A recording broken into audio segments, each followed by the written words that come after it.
En el principio era el Verbo, y el Verbo era con Dios, y el Verbo era Dios. Este era en el principio con Dios. Todas las cosas por Él fueron hechas, y sin Él nada de lo que ha sido hecho fue hecho. Dios, habiendo hablado muchas veces y de muchas maneras en otro tiempo, en estos postreros días nos ha hablado por el Hijo, a quien constituyó heredero de todo, y por quien asimismo hizo el universo, quien sustenta todas las cosas con la palabra de su poder. Esa palabra que trajo paz en los momentos más angustiosos. La misma palabra que trajo juicio a los imperios y reinos más poderosos de la historia.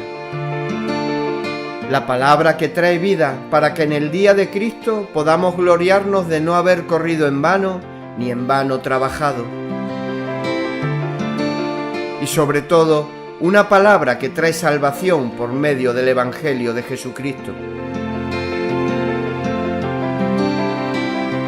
Desde Radio Luz a las Naciones queremos ofrecerte cada domingo en directo la palabra de Dios traída de la mano de nuestros hermanos en la fe para edificar y dar aliento a todos los oyentes. Te invitamos a unirte con nosotros y disfrutar de todo el contenido entrando en nuestro canal de YouTube o en nuestra página web.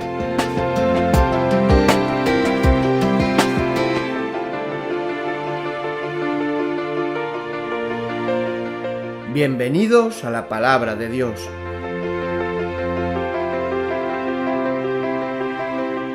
Muy buenas tardes y bienvenidos a todos los que estáis conectados en nuestros canales tanto de YouTube como Facebook y a través de nuestra página web www.fmradioluz.com. Como cada domingo estamos reunidos para escuchar la preciosa palabra de Dios a partir de las 7 de la tarde en esta serie de estudios que nos están hablando sobre la persona del Espíritu Santo, su obra, y hoy nos hablarán de los dones del Espíritu Santo, esta vez a cargo de José Carlos Fernández desde Galicia, a quien le damos la bienvenida y las buenas tardes. Buenas tardes, José Carlos.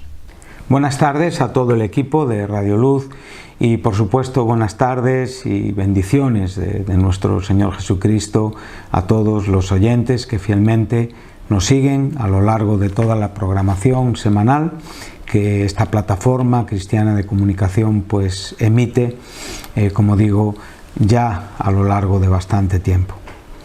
Estamos en este tiempo que hemos dedicado, que hemos separado para los domingos a las 7 de la tarde, donde estamos exponiendo diferentes aspectos explicativos relativos a también diferentes doctrinas bíblicas. Como digo, estamos siguiendo la propia declaración de fe de nuestra Iglesia, aquello en lo que concluimos, aquello en lo que creemos y por supuesto aquello que con gusto y con la ayuda de Dios pues también tratamos de exponer, no en una actitud irrespetuosa, sino sencillamente en una manera en la que, buscando la edificación del cuerpo de Cristo, pues tratamos en una manera sencilla y humilde de concretar y por supuesto exponer, apoyados en los fundamentos de la palabra de Dios, estas doctrinas. Me uno en este domingo al trabajo que a lo largo ya de varios domingos atrás nuestro hermano y pastor José Manuel Monjero ha estado haciendo relativo a la doctrina del bautismo en el Espíritu Santo, y en este domingo vamos a tratar de iniciar ya la doctrina de los dones, de los carismas en la Iglesia. Antes de comenzar el tiempo donde hoy estaremos en la exposición de la palabra, me han pedido que responda a dos preguntas que un oyente, como consecuencia de haber escuchado la exposición del domingo anterior, nos ha transmitido. Voy a leer las dos preguntas, aprovecho para saludar a este oyente, se llama Andrea, y espero que con la ayuda de Dios pues podamos aclararle sus dudas. La primera pregunta es la siguiente. Dice así: ¿puede una persona recibir algún don al nacer de nuevo sin haber sido bautizada en el Espíritu Santo? Dado que el capítulo 12 Pablo habla al cuerpo de Cristo, o sea, a los bautizados en el cuerpo de Cristo. Bueno, Andrea, lo primero que me gustaría era citar el texto donde tú basas tu pregunta y evidentemente el contexto donde se encuentra. Tú estás refiriendo la cuestión acerca de que si un creyente al nacer de nuevo ya experimenta algún tipo de don. En mi opinión, yo creo que es posible, ya que cuando una persona es regenerada, cuando una persona nace de nuevo, evidentemente la vida de Dios viene a esta persona y lo que nace no es algo natural, no es humano, por lo tanto es la consecuencia de la acción divina. Cuando estamos hablando del don inefable de Cristo, de la salvación, de todo lo que tiene que ver en el minuto uno, o en el punto de partida, en cuanto a cuando una persona es transformada, no podemos cuestionar la posibilidad de la manifestación, evidentemente, de la evidencia de estos dones. Por otro lado, también me gustaría decir que en la norma bíblica, en el propio relato de lo que la Biblia nos está enseñando, la norma era el nuevo nacimiento y el bautismo en el Espíritu Santo, como hemos estado hablando, como una experiencia subsiguiente, subsecuente, separada de esa propia experiencia en la regeneración. No podemos establecer un tiempo entre una y otra experiencia. Lo que sí está claro es que en la explicación tanto de Lucas como de Pablo en sus epístolas se da por hecho que esto existe y por lo tanto la norma sería esta. Nuevo nacimiento, bautismo en el Espíritu Santo y por supuesto la evidencia clara de ese bautismo en el Espíritu Santo en los propios dones manifestados. Por lo tanto, en mi opinión, ¿es posible? Sí es posible. Como algo importante, me parece correcto también decir que en la norma bíblica este orden es el que está prescrito y establecido en la propia enseñanza del Nuevo Testamento. Y por lo tanto, en mi propia opinión, el propio apóstol en el primer capítulo, en la primera carta a los Corintios, en el capítulo 12, en el verso 13, donde él nos enseña que por un espíritu somos bautizados en el cuerpo de Cristo, claramente refiriéndose al nuevo nacimiento. Después dice, y a todos se nos dio de beber de un mismo espíritu, lo cual está hablando también de una acción de regar en la cual todos los creyentes experimentan esta plenitud de Dios. Por lo tanto, él posteriormente y anteriormente él ya está hablando de los dones. De hecho, el capítulo 12 comienza con la exposición acerca de no quiero, hermanos, que ignoréis acerca de los dones espirituales. Esta frase es una frase relativamente moderna, de las traducciones modernas. Las viejas traducciones no incluye la palabra don y sencillamente no quiero, hermanos, que ignoréis acerca de los espirituales, lo cual a veces crea un poquito de dificultad en saber si se está refiriendo a los dones o a personas espirituales.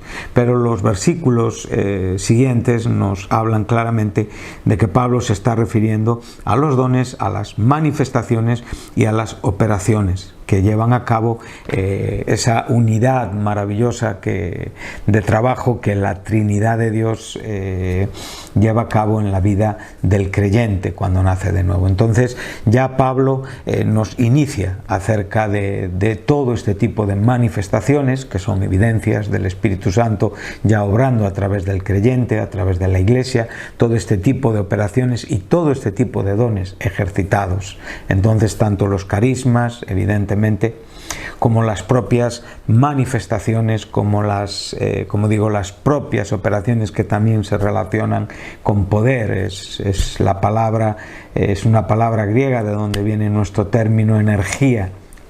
Entonces, como digo, ya los dones para Pablo ya están incluidos en este contexto y por supuesto después sigue hablándonos acerca de esos 9 dones donde el verso que acabo de leer es como digo, una base para entender que para Pablo no hay una separación entre un creyente que ha nacido de nuevo, un creyente que ha sido bautizado en el Espíritu Santo y un creyente que realmente mantiene el ejercicio de los dones. Por lo tanto, para Pablo existe ya todo lo que la propia experiencia en sí misma es. Y por lo tanto, siguiendo la norma bíblica, pues debería de ser así.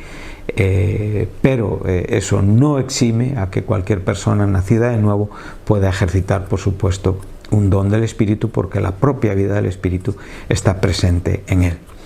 La segunda pregunta que Andrea nos hace es la siguiente: respecto a la blasfemia contra el Espíritu Santo. Al quedar fuera la posibilidad de arrepentimiento, en el caso de personas que llevan tantísimos años escuchando, pero no llegan a arrepentirse, puede ser que en algún momento hayan quedado fuera. El rechazar la gracia de Dios y seguir regocijándote en el pecado puede hacer que quedes fuera de la posibilidad de arrepentimiento.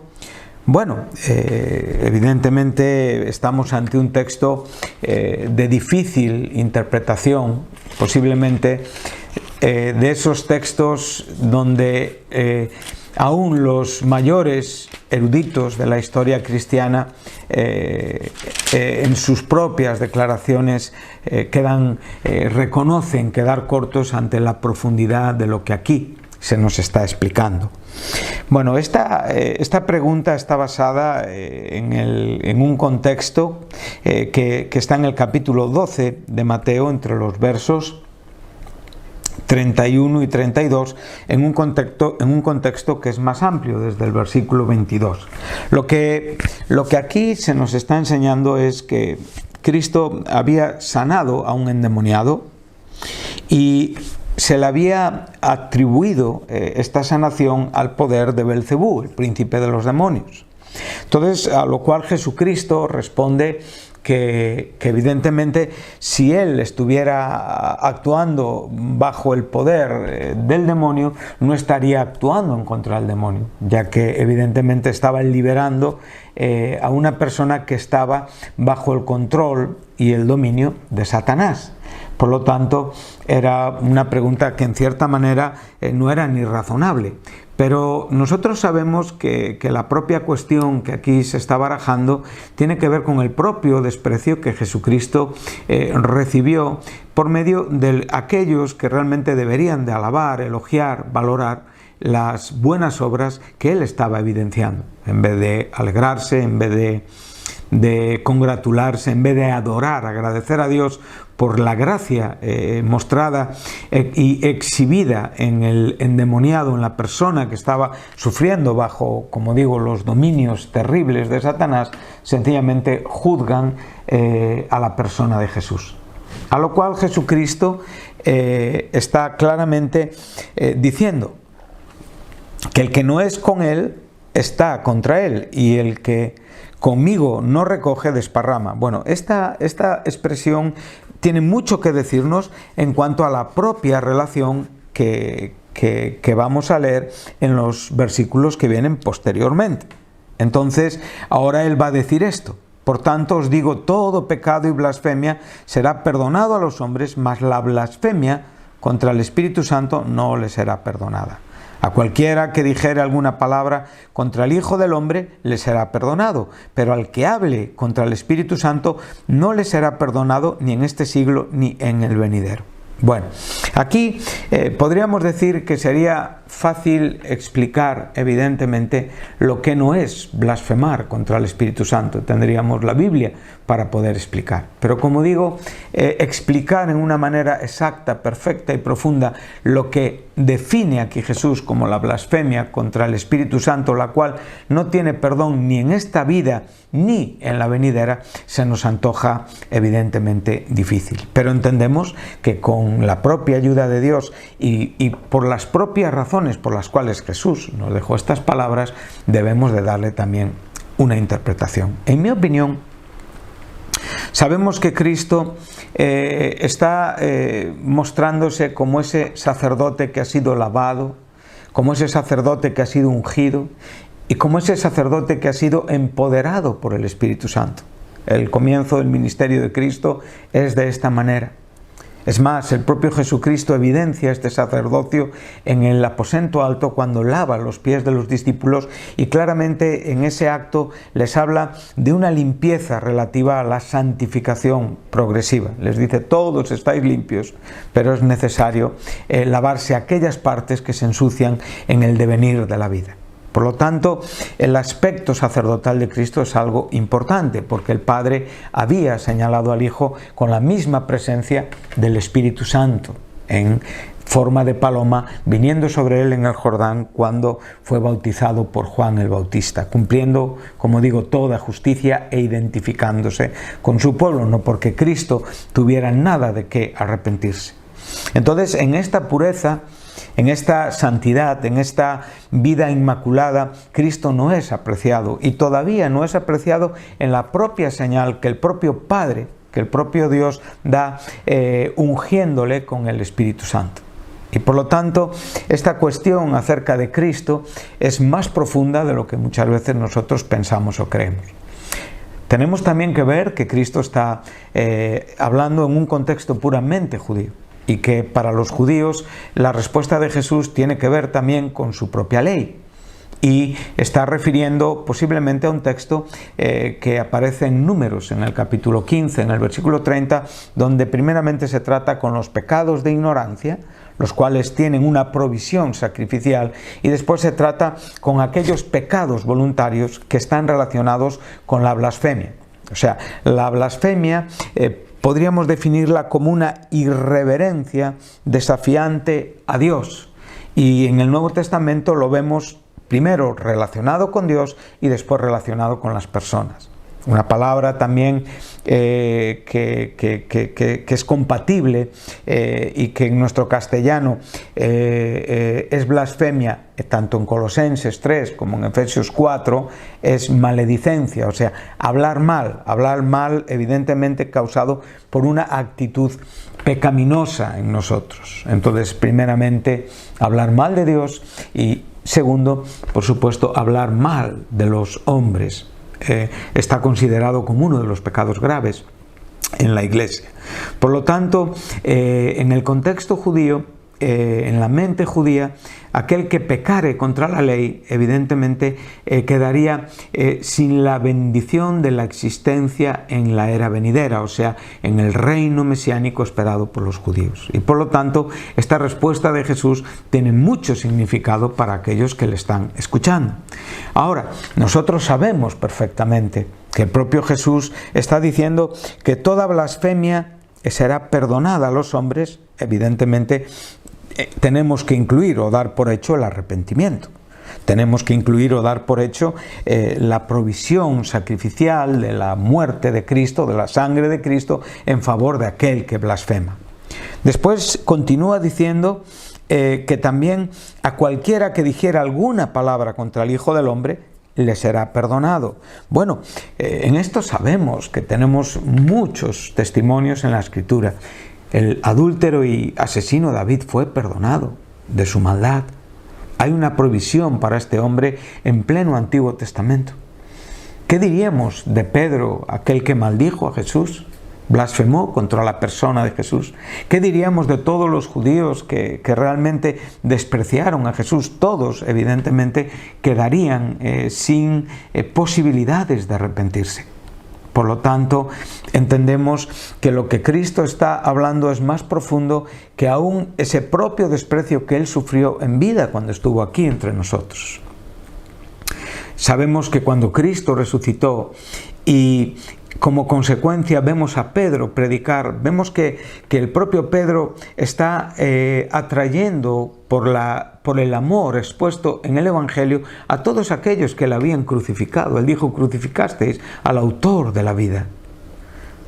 Por lo tanto, esto en sus corazones generó una sensación de ser compungidos y un arrepentimiento, y fueron perdonados y fueron atraídos a la gracia de Dios por medio de la exposición del Evangelio. Por lo tanto, no podríamos concretar de qué estamos hablando aquí ¿qué acción en esta vida quedaría sin la posibilidad de arrepentimiento y de perdón? Por lo tanto, en mi opinión, yo concluyo, debemos de comprender la respuesta que le está dando Jesús. Primeramente, toda blasfemia de los hombres será perdonada, pero la blasfemia contra el Espíritu Santo no tendrá perdón, evidentemente, ni en este siglo, ni en el venidero, ni en la propia comparación a aquel, como bien dice, que dijera alguna palabra contra el Hijo del Hombre. También cabe la posibilidad de recibir ese perdón. Y por lo tanto, en mi opinión, creo que mientras una persona pueda arrepentirse de su maldad, cabe siempre la posibilidad de un perdón de Dios. No tendríamos un apoyo escritural para decir que en la era donde hoy estamos viviendo, ningún hombre quedara excluido de un perdón si con humillación y arrepentimiento y con fe en la obra de Jesucristo viniera delante de Dios.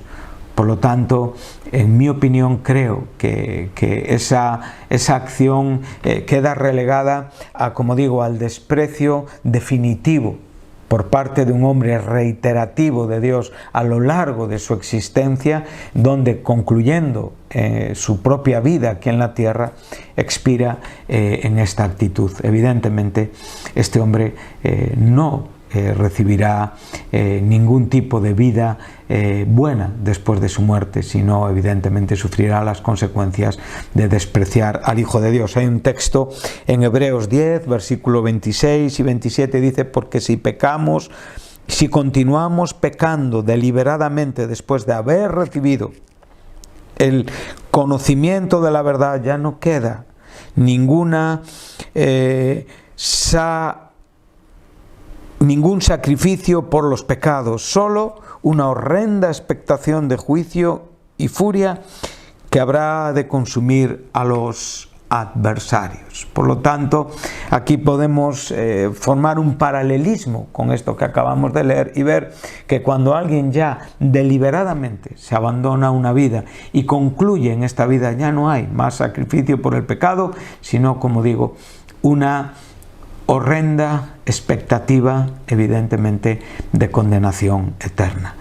Creo que mientras las personas tienen una oportunidad, la vida que Dios nos ofrece es posible y cabe un perdón para aquel que peca.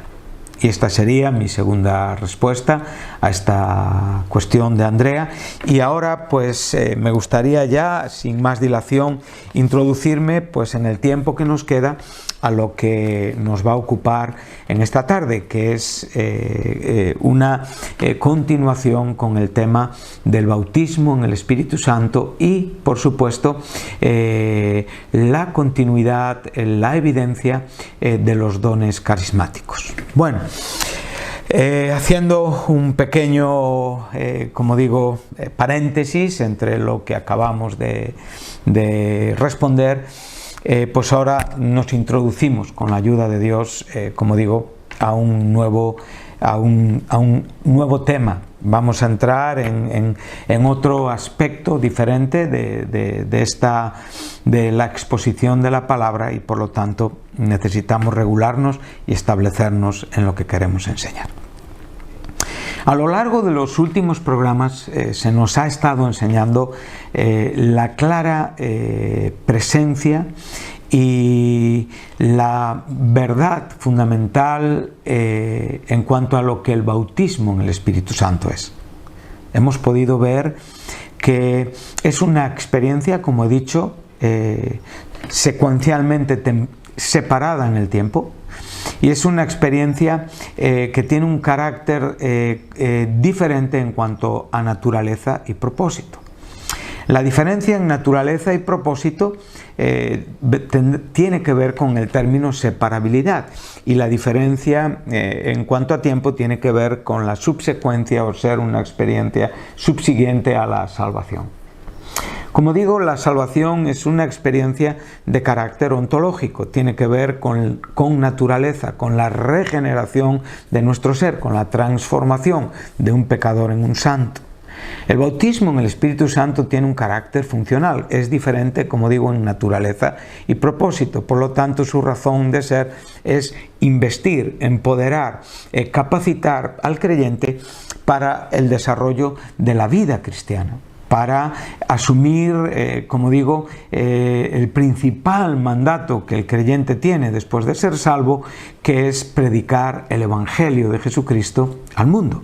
Y esta era, por supuesto, las razones por las cuales los creyentes fueron bautizados en el Espíritu Santo. Como hemos dicho, debemos de diferenciar claramente y quedar convencidos en cuanto a este argumento y a este asunto. No son palabras que no aparezcan en la Escritura, son palabras precisas y claras. Podemos saber perfectamente que en los 3 evangelios sinópticos es el propio Juan Bautista quien claramente, hablando de sí mismo, dice que viene uno tras él, del cual él no es digno de desatar la correa encorvado de su zapato. Él los bautizará con Espíritu Santo y fuego. Bueno, esto ha quedado claramente expuesto.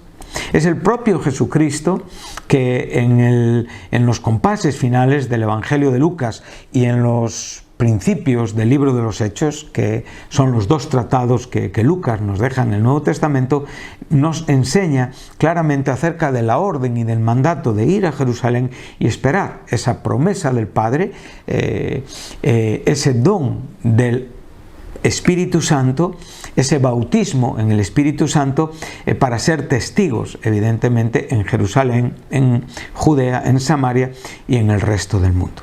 Por lo tanto, Jesucristo deja también claro este asunto.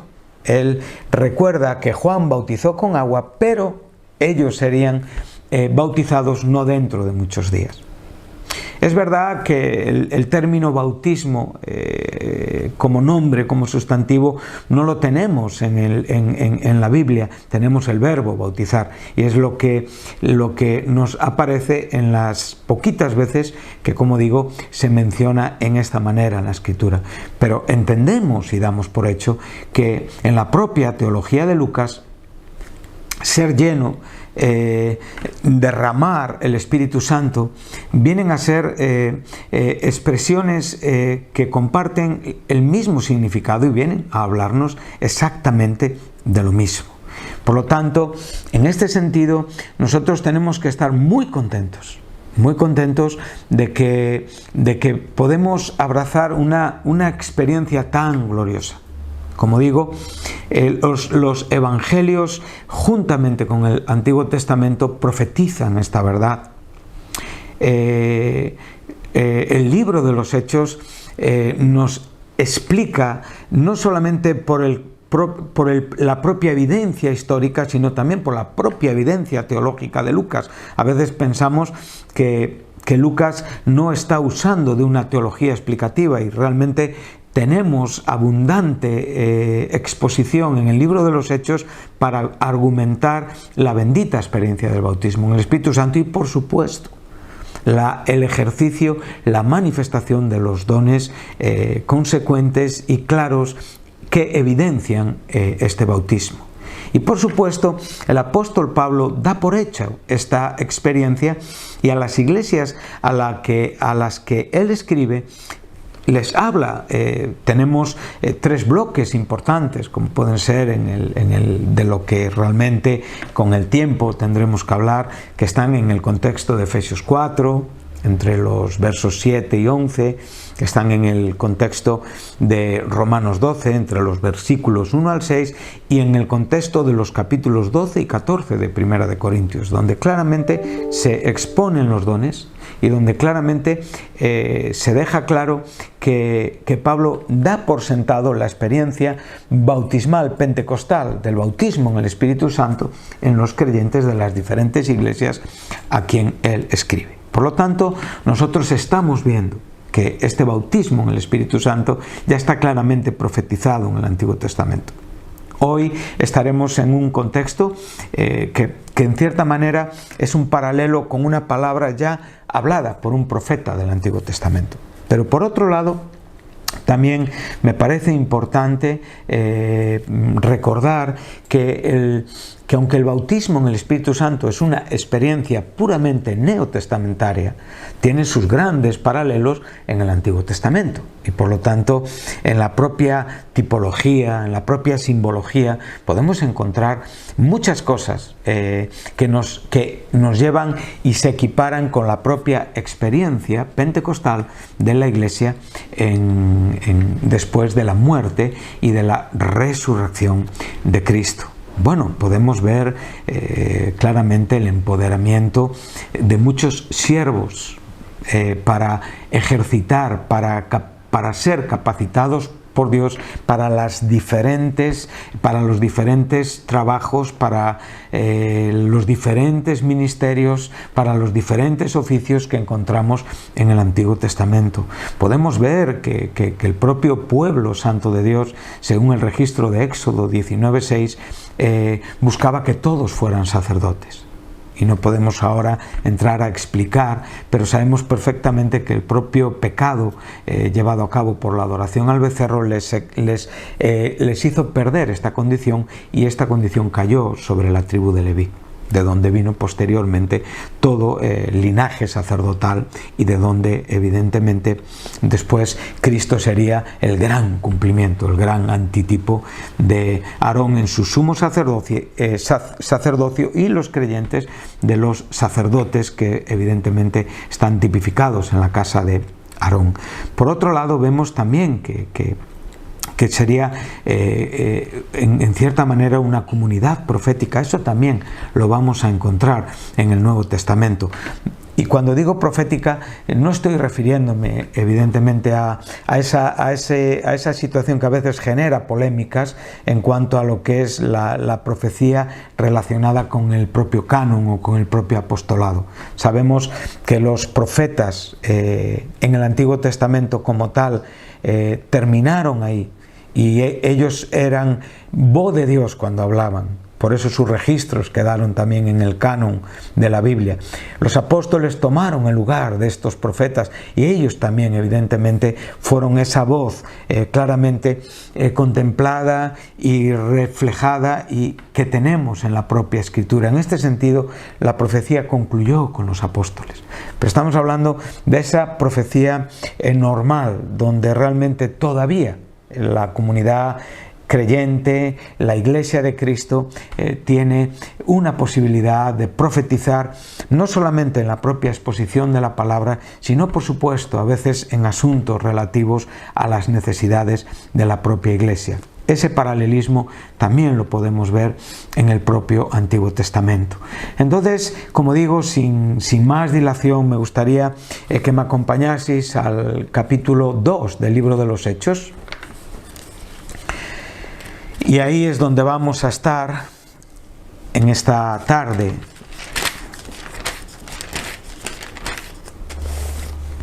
Y vamos a estar en dos porciones de este capítulo. Es un capítulo muy largo y por supuesto no lo vamos a leer todo. Pero dice, vamos a comenzar en el verso 14 y vamos a leer hasta el versículo 21. Bueno, esto es el momento posterior al bautismo, a la primera experiencia pentecostal de los apóstoles, de los 120 en el aposento alto. Sabemos que ellos fueron llenos del Espíritu Santo y sabemos por la propia Escritura que empezaron a hablar en otras lenguas como una evidencia inequívoca del bautismo en el Espíritu Santo, y que esas lenguas glorificaban a Dios, o sea, eran manifestaciones que constantemente honraban a Dios. Me gusta pensar como el propio Jesucristo les enseñó a los apóstoles en el capítulo 14 del Evangelio de Juan, en el verso 11, donde les dice que todo aquel que evidentemente cree en Él, obras mayores que Él hará, porque Él va al Padre. Él acaba de aclarar la igualdad que tiene con el Padre. Y él acaba de demostrar la importancia del momento que va a ser en tiempos posteriores. O sea, el momento que vendrá después de que Él muere y Él es resucitado. Sabemos que Él ocupa mucho espacio en estos sermones del aposento alto, principalmente en el capítulo 14, en el capítulo 16, algo en el capítulo 15, para hablarnos del Consolador, del Paracleto, de aquel que vendría al mundo a convencer de pecado, de justicia y de juicio. De pecado por cuanto no creen en Jesucristo, esto lo dice en Juan 14, en Juan 16, 8, de juicio por cuanto va al Padre, y de justicia por cuanto va al Padre, y de juicio por cuanto el príncipe de este mundo es echado fuera. Bueno, Cristo lo primero que está enseñando es que ese grano que moriría y que no quedaría solo, que produciría mucho fruto, sería una evidencia ya directamente a ese propio pueblo que dudó de quien Él decía que era, y que evidentemente dudó de sus propias obras que hacía conjuntamente con el Padre, con Dios.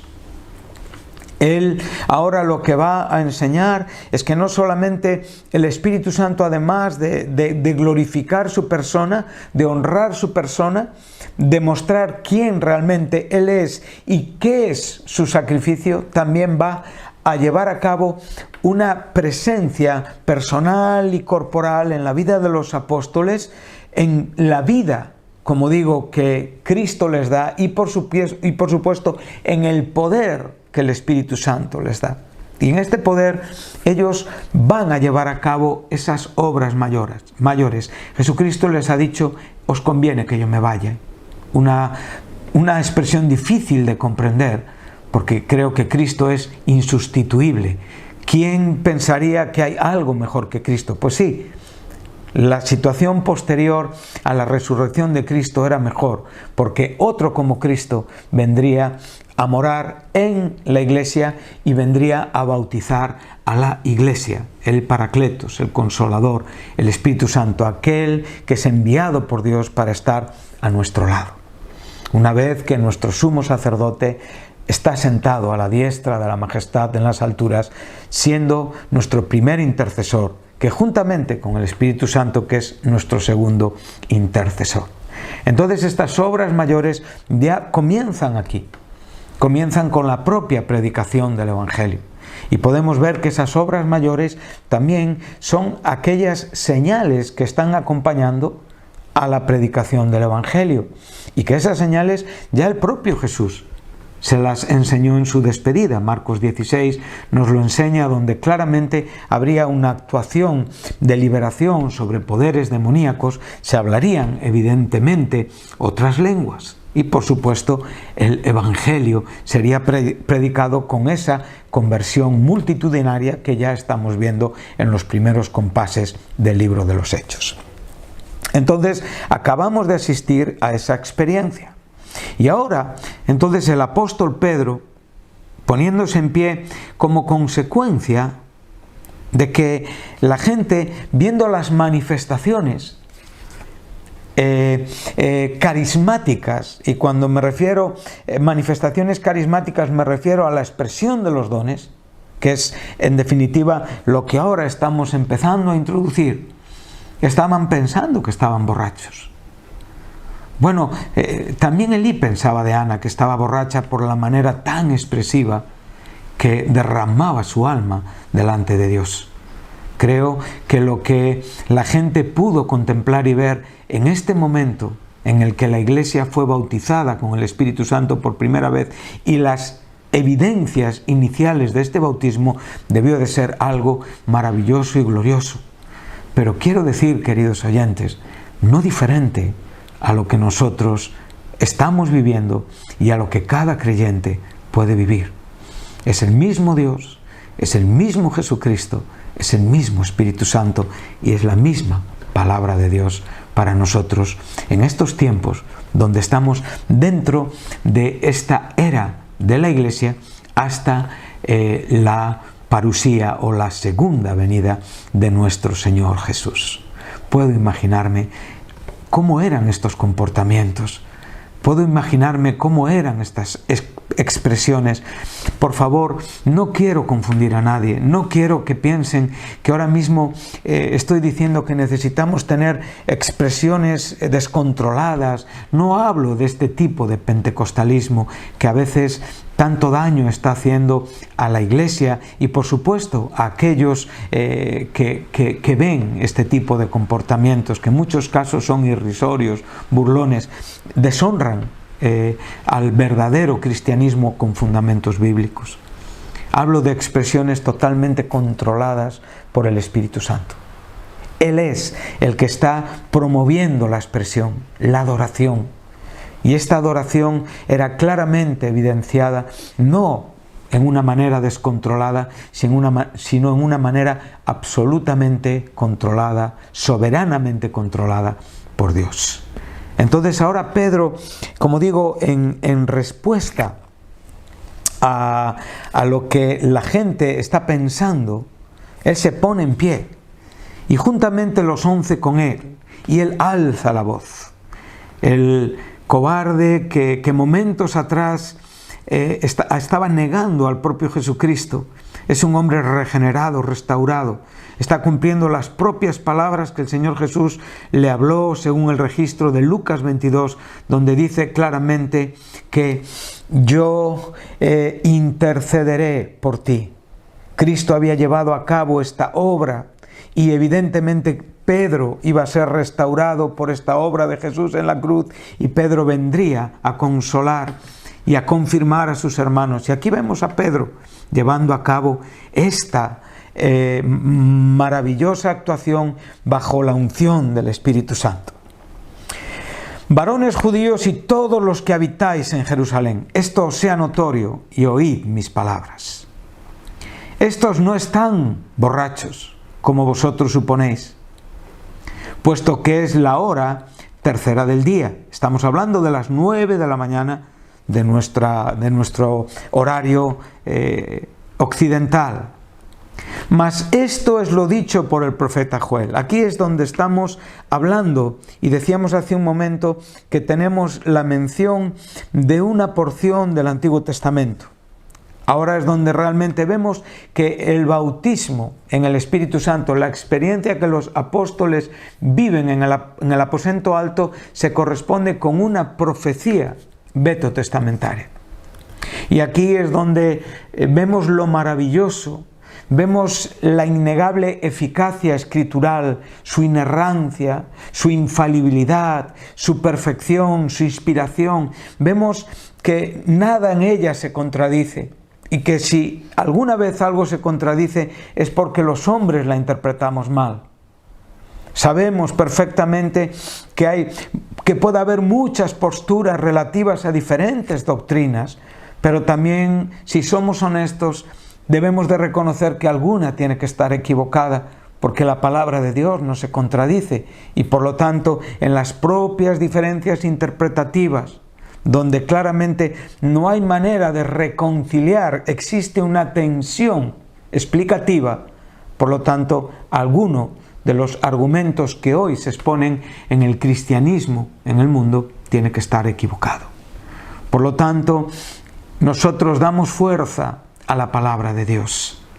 Y esta palabra de Dios es la que nunca se equivoca, es la que siempre garantiza y es fiable. Y es la que se cumple como un hilo de argumento perfecto que se desarrolla desde el primer versículo de Génesis hasta el último versículo del libro de Apocalipsis. Y aquí tenemos esta verdad claramente ejemplizada. Entonces, Pedro no va a usar el momento posiblemente en el aposento alto cuando Jesús sopló sobre ellos, y ya se ha hablado de esto en Juan 20, 22, y no va a usar esto como una explicación. Sabemos perfectamente que ese fue el momento en que los apóstoles nacieron de nuevo, en el que Cristo, como un antitipo del segundo Adán, sopló sobre ellos la vida y vivieron espiritualmente. Eso también Jesús lo enseñó en Juan 5 cuando dijo: viene la hora en que los muertos oirán la voz del Hijo de Dios y vivirán. Ahí Jesús estaba hablando de ese nuevo nacimiento. Por lo tanto, Pedro no está refiriéndose, Pedro está llevando mucho más para atrás y está llevándonos a una profecía que claramente aquí se está cumpliendo parcialmente. Y que en la propia historia de la redención de Dios, el bautismo en el Espíritu Santo será una norma inequívoca hasta la venida del Señor Jesucristo. Y sabemos, por supuesto, que en lo relativo a Israel, en el tiempo en el que el Señor Jesucristo regrese a esta tierra, Israel será bautizado en ese bautismo de arrepentimiento, porque verán al que traspasaron y llorarán como se llora por el primogénito o por el unigénito, no sé ahora mismo cuál es la expresión, y que realmente entenderán y comprenderán y se convertirán a Dios y serán bautizados, por supuesto, llenos en la plenitud del Espíritu Santo. Por lo tanto, estamos viendo que en la propia historia de la redención es un marco muy amplio. Y lo que aquí tenemos ante nuestros ojos es un marco muy amplio. Entonces dice así: y en los postreros días. Bueno, sabemos que Pedro está usando la Septuaginta, a diferencia de nuestra Reina Valera, que en el Antiguo Testamento tiene el texto hebraico. Y la diferencia que encontramos es que en el Antiguo Testamento nos dice: y después de esto. Y aquí Pablo dice: y en los postreros días. Lo cual para nosotros es muy importante y muy significativo, porque los postreros días sabemos perfectamente esta nueva era comienza con Jesucristo, comienza con la presencia personal de Jesucristo, pero en cierta manera es inaugurada por el derramamiento del Espíritu Santo en la Iglesia. Y esta era será tan extensiva y llegará hasta la segunda venida de Jesucristo, donde en la segunda parte de la profecía se nos va a hablar de todos esos prodigios y de esas señales que sucederán justo antes del día del Señor, grande y manifiesto, y durante todo este tiempo, y en ese tiempo todo aquel que invocare el nombre del Señor será salvo. Por lo tanto, observemos lo que está diciendo el apóstol Pedro. En los postreros días, dice Dios, derramaré de mi espíritu sobre toda carne. Y vuestros hijos y vuestras hijas profetizarán, y vuestros jóvenes verán visiones, y vuestros ancianos soñarán sueños. Y de cierto, sobre mis siervos y sobre mis siervas en aquellos días derramaré de mi espíritu, y profetizarán. 2 veces tenemos el aspecto profético en la propia evidencia experimental del derramamiento del Espíritu Santo. Y daré prodigios arriba en el cielo y señales abajo en la tierra. Sangre y fuego y vapor de humo. El sol se convertirá en tinieblas y la luna en sangre antes que venga el día del Señor grande y manifiesto. Y todo aquel que invocare el nombre del Señor será salvo. Ahora ya Pedro va a citar a Jesús. Varones israelitas, oíd estas palabras. Jesús Nazareno, aquel que venía de Nazaret, varón aprobado por Dios entre vosotros, con las maravillas, prodigios y señales que Dios hizo entre vosotros por medio de él, como vosotros mismos sabéis. O sea, en Cristo reconoce también este empoderamiento, esta unción del Espíritu Santo y las consecuentes señales en la propia expresión de su vida. Cristo en su humanización, Cristo en su humanidad. A este entregado por el determinado consejo y anticipado conocimiento de Dios, prendisteis y matasteis por manos de inicuos crucificándole, al cual Dios levantó, suelto los dolores de la muerte, por cuanto era imposible que fuese retenido por ella. Ahora, él va a citar el Salmo 16, un salmo que tiene que ver con el rey David, pero sabemos que es un salmo mesiánico real que tiene que ver con Cristo en su resurrección y en su entronización sentado a la diestra del Padre. Por lo tanto, él también está usando el aspecto fundamental e importante de la resurrección de Jesucristo como ese momento en el cual la Iglesia recibiría el bautismo del Espíritu Santo.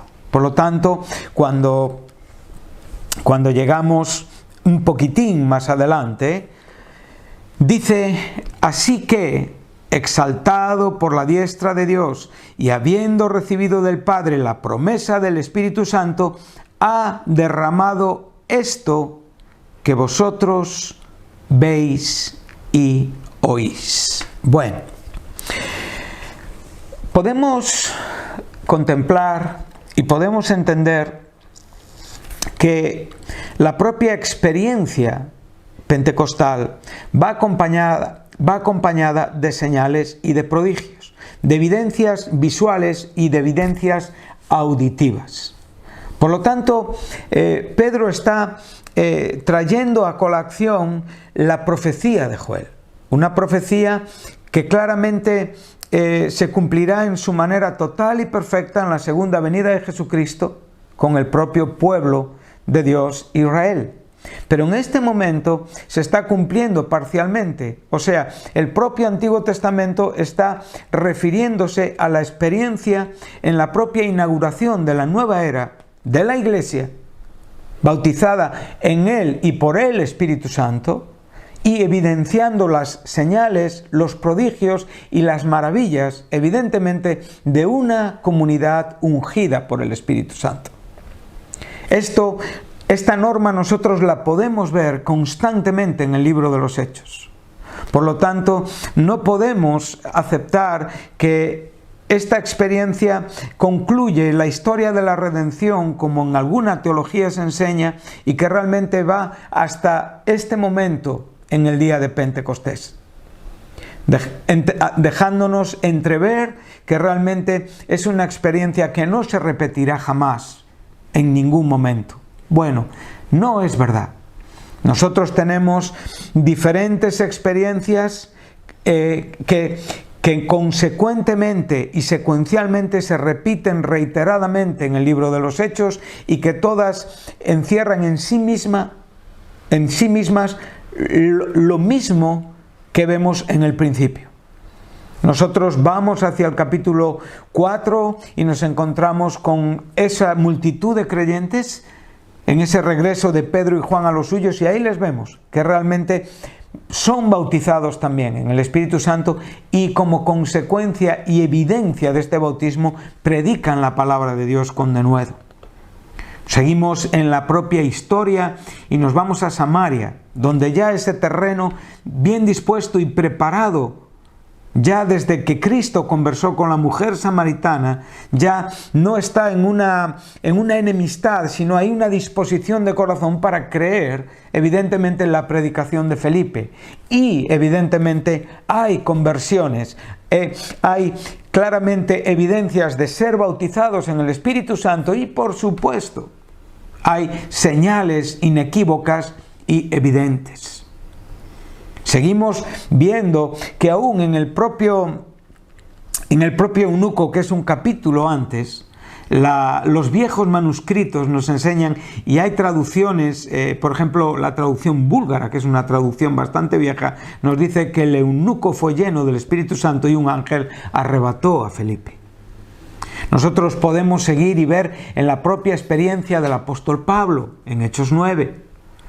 10 años después nos encontramos con la casa de Cornelio en Cesarea, donde los propios creyentes con Cornelio son bautizados en el Espíritu Santo, dando lugar a uno de los principales fundamentos del Concilio de Jerusalén, donde se reconoce que estos gentiles experimentaron lo mismo que los creyentes, que la comunidad judía al principio, y que es evidentemente el bautismo en el Espíritu Santo, acompañado de las señales que evidencian el haber sido bautizado en el Espíritu Santo. 25 años después de Pentecostés, del capítulo 2 de Hechos, nos encontramos con una situación en la que en Éfeso Pablo también se encuentra con unos creyentes que viven esta misma experiencia y son bautizados en el Espíritu Santo, mostrando, como digo, señales inequívocas de este bautismo. Por lo tanto, los dones acompañan al bautismo en el Espíritu Santo siempre. Y se relacionan temporalmente en una manera perfecta.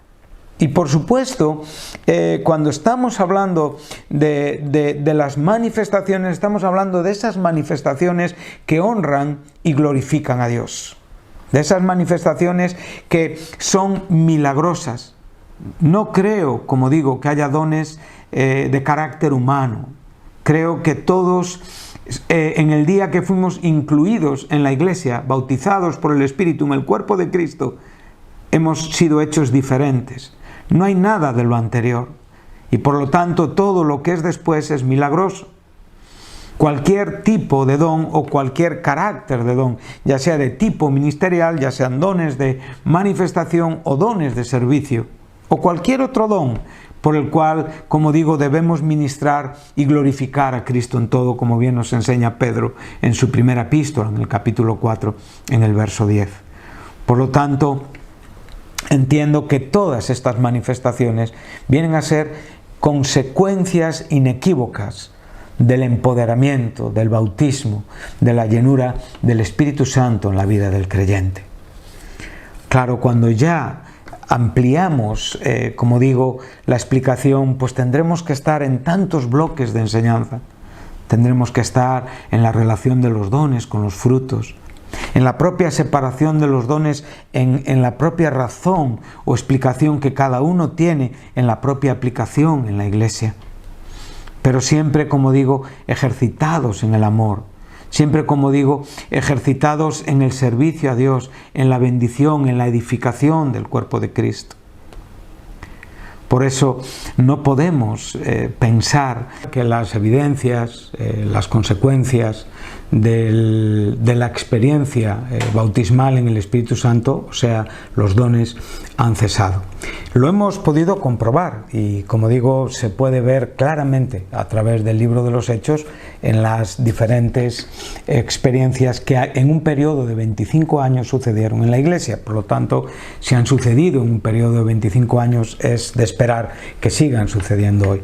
Por supuesto, hemos visto también, y estamos en este contexto donde espero concluir en unos minutos con la ayuda de Dios, que realmente hay un aspecto profético de carácter escatológico en cuanto al derramamiento del Espíritu Santo. Esto es algo muy importante. Al principio de nuestra enseñanza estuvimos hablando acerca de los paralelismos con el Antiguo Testamento y que en el propio Antiguo Testamento se profetiza, como hemos visto, el propio uso que Pedro hace de la profecía de Joel en el capítulo 2, en el verso 28, además de otros textos que podríamos usar. Pero en cuanto a lo que podemos ver en la línea profética de carácter escatológico, la diferenciamos de la línea profética de carácter lineal. Por ejemplo, cuando en los primeros compases del Evangelio de Lucas vemos a Zacarías, un sacerdote que es lleno del Espíritu Santo. Vemos a María, que es llena del Espíritu Santo. Vemos a Elizabeth, su prima, mamá de Juan Bautista, que es llena del Espíritu Santo. Vemos claramente que el propio Jesucristo, que es concebido por la obra del Espíritu Santo y, por supuesto, ungido en el propio desarrollo ministerial. Bien, en el sentido de estos hombres, no tanto de la persona de Jesús, vemos el aspecto profético lineal, algo que tiene que ver, evidentemente, con este lado de la cruz.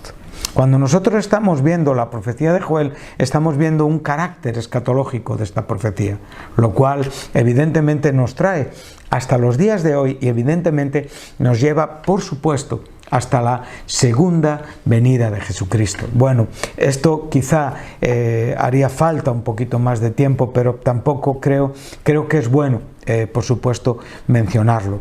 Entonces, no podemos aceptar que esas evidencias han cesado, que en la misma manera que Dios acompañó a los creyentes de todos los tiempos, también acompaña a la Iglesia hoy, evidenciando, manifestando su poder a través, como digo, del bendito Espíritu Santo. Es muy importante, como digo, tener en cuenta estos principios. Me viene a la mente ahora las propias palabras del apóstol Pablo en Efesios 5:18. No os embriaguéis con vino, en el cual hay disolución, antes sed llenos del Espíritu Santo. Bueno, quiero decir que a veces se nos olvida la grandeza de lo que realmente esto supone. El énfasis en esas palabras no recae sobre el no emborracharnos con vino. El énfasis recae sobre ser llenos. Está en una manera imperativa. Nuestra traducción quizá no alcanza lo que la traducción de Tyndale, que es alguien que tradujo la Biblia al inglés, él viene a referir estas palabras. Dice: ser completamente llenos del Espíritu Santo, lo cual nos da la idea de una metáfora de un líquido que está rebosante. Las propias palabras de Jesús, sabiendo que el propio Juan, en Juan 7, del 37 y 38, dice claramente que del corazón del que creyera en Jesús correrían de su vientre, como dice el texto en la Biblia textual, ríos de agua viva, fluirán, brotarán. Aquí vemos el elemento metafórico del líquido, y por lo tanto la idea no es cuánto yo puedo contener del Espíritu Santo en mí, lo cual haría diferencia entre los creyentes, sino cuánto evidentemente del Espíritu Santo está saliendo a través de mí.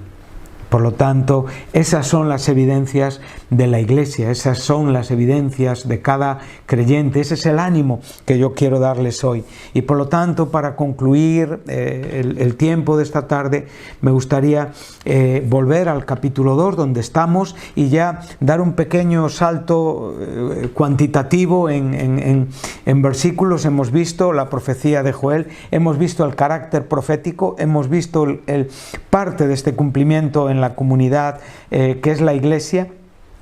Hemos visto la propia introducción del Salmo 16, por supuesto, la propia introducción del Salmo 110, donde se nos muestra al Señor entronizado, y una vez que Pedro concluye, lo cual da evidencia del propio don que ya está evidenciando. Él está predicando, Él está mostrando que los dones del Espíritu Santo ya están actuando en Él y que están evidentemente produciendo arrepentimiento en aquellos que están oyendo. Entonces, la palabra de Dios expuesta por el siervo, por el instrumento capacitado con el don, produce el fruto del arrepentimiento. Y esta es la conclusión con la que el propio apóstol termina. Porque para vosotros es la promesa, para aquellos que inmediatamente están escuchando esta palabra, y para vuestros hijos, y para todos los que están lejos, para cuantos el Señor nuestro Dios llamare. Y aquí podemos ver que esta verdad, esta promesa, la promesa del Padre, el don del Padre, el don del Hijo, el bautismo con el Espíritu Santo, es para nosotros también. Lo hemos visto históricamente, lo podemos ver en los propios desarrollos de la primera iglesia. Se nos habla de esos diáconos llenos del Espíritu Santo. Felipe, Esteban, por ejemplo, eran hombres con buen testimonio. Esto evidencia dones. Eran hombres con sabiduría. Esto evidencia dones. Aquí vemos a Pedro evidenciando los dones. Podemos por un momento pensar, cuando llegamos al capítulo 13, se nos dice que en la iglesia había maestros y pastores. Ahí tenemos ya los dones presentes. ¿Cómo podemos pensar que evidentemente los dones han cesado o han terminado con los tiempos de la primera iglesia? Creo que la continuidad de los dones es una verdad maravillosa, es una experiencia que evidentemente debemos de buscar y que espero que el Señor nos permita desarrollar y entender que la idea en cuanto al cesamiento, eso que está amparado en el texto de 1 Corintios 13, en el verso 8, donde dice que evidentemente las lenguas y las profecías pararán, cesarán, o sea, el verbo dice quedarán sin actividad. No se está refiriendo al cesamiento de los dones. Ahí está habiendo evidentemente una comparativa, primeramente con el asunto del amor. Y el amor lo tenemos que poner a la altura del dador. El amor es lo que el dador nos da. Los dones son dados por amor. Los frutos son manifestados por el propio amor con que hemos sido salvos. Y la gran comparativa que ahí se está haciendo es entre lo imperfecto y lo perfecto. Entre aquello en lo que hoy vemos como borroso y en la manera en la que un día veremos en una forma plena. Por lo tanto, la idea de que los dones cesan es una doctrina contemporánea, no era una doctrina que acompañaba a la primera iglesia, y por supuesto la idea de Pablo no era el decir que estos dones han cesado. Como digo, es un contexto en el cual él explica los dones. Por lo tanto, con esto concluyo. Esta promesa, esta bendición es para aquellos que estaban escuchando a Pedro, para los hijos y para todos los que estaban lejos, lo cual para mí tiene un alcance evidentemente hasta nosotros hoy. Por lo tanto, queridos oyentes, que Dios les bendiga, deseemos de Dios todo, agradezcamos el ser bautizados en su Espíritu Santo, agradezcamos el poder ejercer estos dones humildemente y procuremos en todo momento edificar a la Iglesia y, por supuesto, desarrollar el ministerio de la predicación del Evangelio al mundo que necesita escuchar de Dios. Que Dios les bendiga y espero que haya sido de edificación para todos ustedes con la ayuda de Dios. Muchas gracias.